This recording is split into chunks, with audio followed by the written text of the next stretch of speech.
yok. Gidecek halim yok. Hemen tıkanma başlıyor. Ama şu anda koşabilirim de tahmin ediyorum ben. O kadar rahatım şu anda. Mehmet Işıklı nefes şeyinden benim çocuk araştırmasını yaptı. Dedi ki baba Samsun'da Medikana'da Hüseyin Ulaş Çınar var dedi.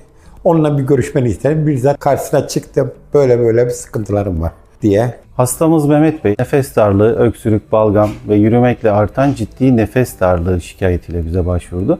Kendisi aktif sigara içicisi ve uzun süre otosanayi işinde çalışmış. Ağır metal işlere ve kimyasal maddelere maruz kalmış bir kişiydi. Tomografiye şeylerine baktı. Olur dedi. Salı gün geldim. Analize bilanço yaptılar. Yatış verildi. Yattık. Yaptığımız tetkiklerde hastanın yoğun kronik bronşiti olduğunu, beraberinde de koah zemininde hava yollarında ciddi daralmalar geliştiğini tespit ettik. Kendisi halihazırda zaten bronkodilatör tedaviyi yoğun bir şekilde almaktaydı.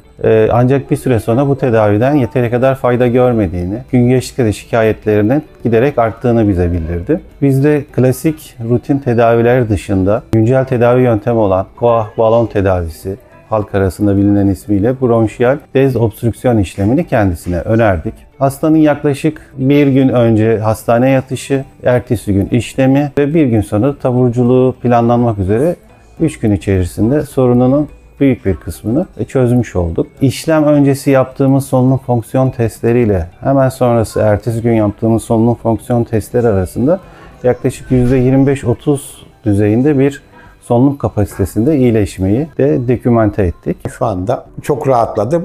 Hatta geldiğimde devamlı ablamgil de zaten buradaydı. Kızım falan da buradaydı. Rahat olduğum zaten direktmen belliydi. Önceden yürüme dahil yürüyemiyordum ya. Gezmeymiş, şeymiş. Bu haliyle hastamızın ve buna benzer kronik bronşitli, ağır koahlı hastaların bu işlemden gün geçtikçe daha fazla fayda görebileceğini ve bu işlemlerin uygun hasta zemininde gerekli hastalara yeterli düzeyde tecrübeyle birlikte yapıldığında optimal sonucu alabileceğimizi düşünüyorum.